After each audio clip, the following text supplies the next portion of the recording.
What's up, world? This is the How To I Do channel. I'm Ed, and today we have another good one for you. It's a continuance of our series on perspectives, and this one is dealing with acting and how you act.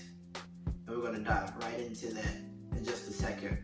But before we get into that, make sure that you like, subscribe, and comment throughout this video. We want to hear from you. You are the reason that we do this, and as soon as we get back from this brief commercial, we'll be back to talk about perspectives.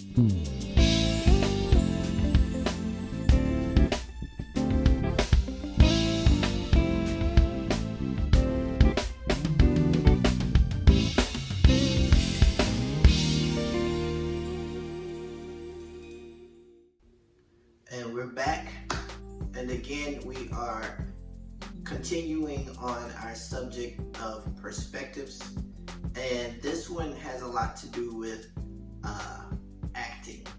I guess would be the best way to describe what this one is about.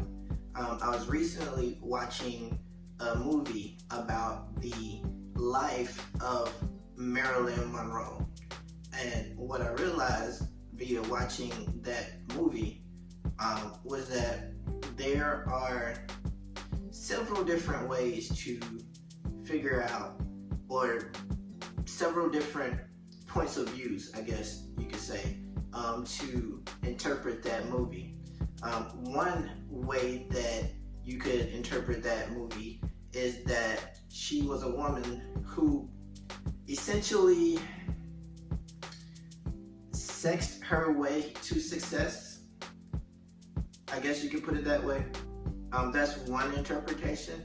Another interpretation could be that she was a traumatized child who experienced a lot of trauma during her childhood and was exposed to a lot of things that maybe a child shouldn't be exposed to at such an early age, and it transformed itself and morphed throughout the years with her being in foster care and all these things to essentially just want love.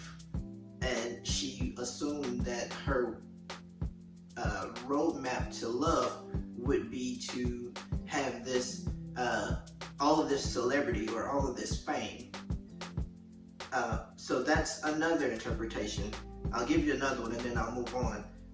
Another one could be from another perspective, could be from that of her mother, who had some mental issues, which you'll also find out that Marilyn Monroe also suffered from. But through the scope or the lens of the mother, you might interpret that she was bent on trying to see if people had a relationship with Jesus. You know, whenever she would be, would meet someone, especially Marilyn Monroe's husband at the time, that was one of her first questions, like, do you know Jesus? And so you could take the perspective from Marilyn Monroe, you could make up your own, you could take it from her mother's perspective. There's a lot of different ways to interpret that movie. And here's another one that I was paying attention to, and it was an interview done by Angela Rye. Some of you may know her. She's a news analyst or news commentator for a popular news channel. She's an activist, she's a lawyer, she has her own YouTube channel where she speaks on things that are pro-black or pro-support of just moving the culture forward. But she was doing an interview with the actor, rapper Will Smith, and what she was doing was she always wanted to learn how to act, and who better to learn how to act from than Will Smith, right? So one of the key takeaways from that interview was that Will was informing her that one of the key things about acting is that acting is not necessarily about acting. Now that sounds really weird coming from me, but if you watch the interview with Will, and as he breaks it down, he explains that in acting, one of the worst things that you can do is to take on your opinion and place it on the character. Okay? So, in essence, one of the main things that you need to do one of the main things that you need to learn as an actor is that when you're acting, you need to understand or learn or comprehend that character's why factor. You need to understand why they're doing whatever it is that they're doing. So you may not personally agree with that character's why or their perspective or their point of view, but that's not your job as the actor. Your job is to understand why they did something and to pull from something personal that you have been through in your life that might mimic what they're going through. You don't have to get into their headspace to act. You just need to understand why they're trying to achieve whatever it is that they're attempting to achieve. And that takes more than an opinion. In fact, inserting your opinion on the character or inserting your opinion on your spouse is often the main thing that will distort the truth of what the situation may really be. Again, you may very well not agree with what they are doing, and that's understandable. The point here is that you should understand why they may be doing it. In fact, in our book, we discuss this, where it's important to understand where your spouse comes from. What was their mother like? What was their father like? Who's their grandmother? How did they grow up? Where did they come from? What was their financial class? What was their racial class? Did their parents stay married? Did they have a feisty marriage? Was it a calm marriage? We call that kind of like doing an archaeological dig, where you have to dig up some of the past. You have to understand why your spouse does the things that they may do.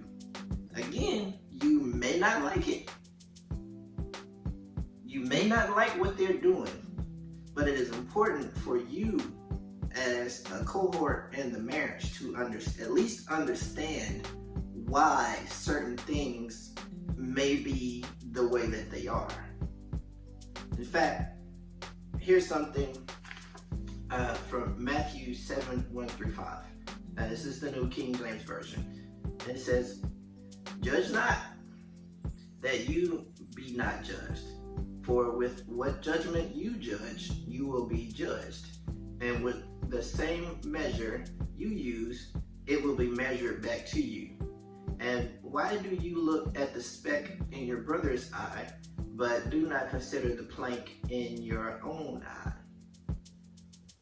Or how can you say to your brother, let me remove the speck from your eye, and look, a plank is in your own eye? Hypocrite. First, we're back to this thing on first. First, remove the plank from your own eye, and then you will see clearly to remove the speck from your brother's eye." I found it very, very, very, very interesting while researching this passage on the plank in the eye that Jesus calls people who point out the flaws and negative things about other people. He calls them actors. Right? I know your Bible may say hypocrites, but the original interpretation of that word is actors, okay? Or pretender. Then the very next thing that Jesus says is first. You gotta love all of these first that Jesus gives us, because what he's doing by saying first is he's pointing out priorities, the law of priorities, what things should happen in this particular order. The first thing that you should be doing is removing the plank from your own eye, right? And why is that so important? It's because so many of us act. You might as well be on this TV screen, because we act like we have it so put together. We act like we have it all going on. But there's nothing wrong with me, but there is everything wrong with you. So I'm going to point out what's wrong with you because I know how to fix you. That's wrong. Have you ever taken time out to figure out why you act the way that you do? Huh? That's a real question. Have you taken time to figure out why you act the way that you act? Because it's not the real you. Half of the time, we are acting like we have it all together.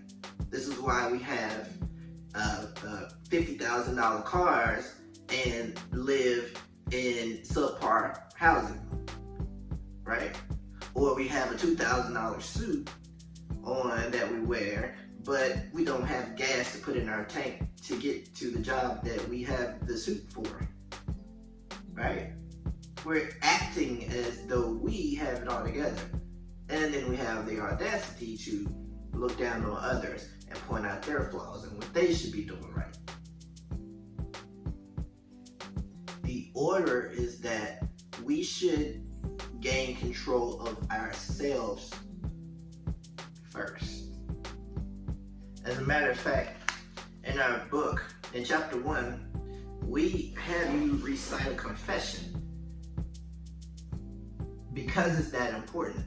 And at the end of the confession, it says, by gaining control of me, I can begin to positively influence those closest to me, namely my spouse. But again, it begins, it's first with me. It's first with you. Any transitions, any influence, any hope that we may have for a better marriage ultimately begins with us and how we stop acting and start gaining control of who we are to become a better person within ourselves before we attempt to try to correct everything in our spouse.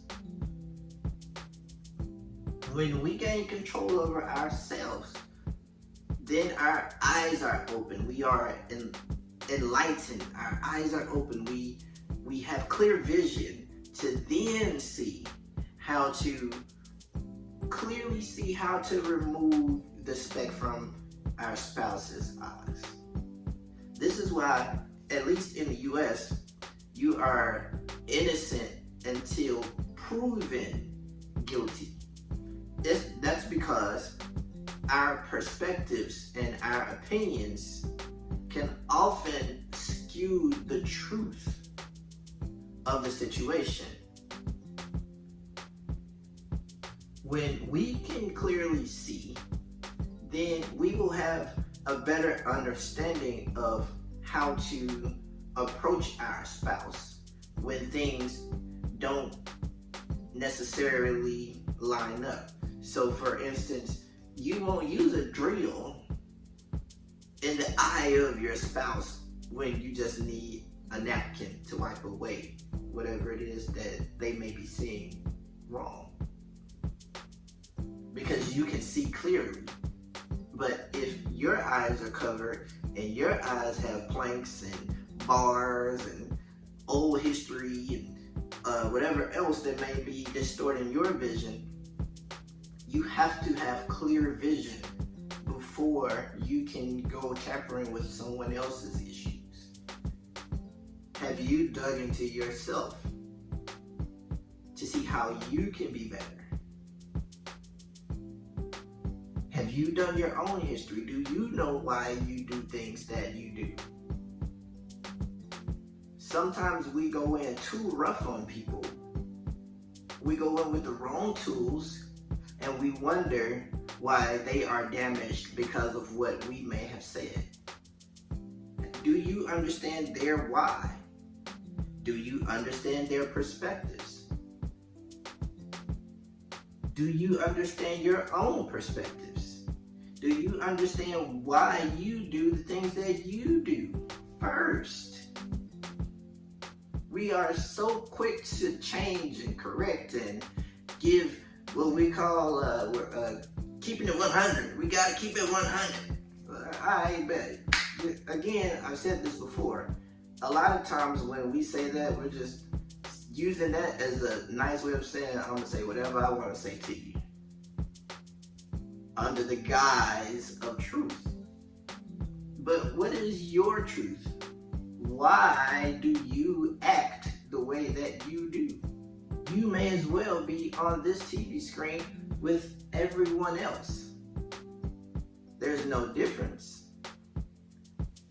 But this is why Jesus informs us that first, get whatever is in your eyes out so that you can clearly see how to remove the plank from your spouse's eye. Stop acting. Let's be real. Let's have some real marriages. But we won't have them if we continue to act. And then 20 years later, when the real you shows up in the marriage, your spouse doesn't know who you are. And because they've been married to the actor, when you come out and become real, you don't know how to act around them because they've been responding to the actor. So let's be real, people. Let's stop acting. And man, I could go on and on about this, but I'm gonna stop here because that's all I got for you. We have to be who we are, and the best way to know who we are is to understand why we act the way that we act. Again, remember to like, share, subscribe, comment. What is it that you need to stop acting like? Will the real you stand up?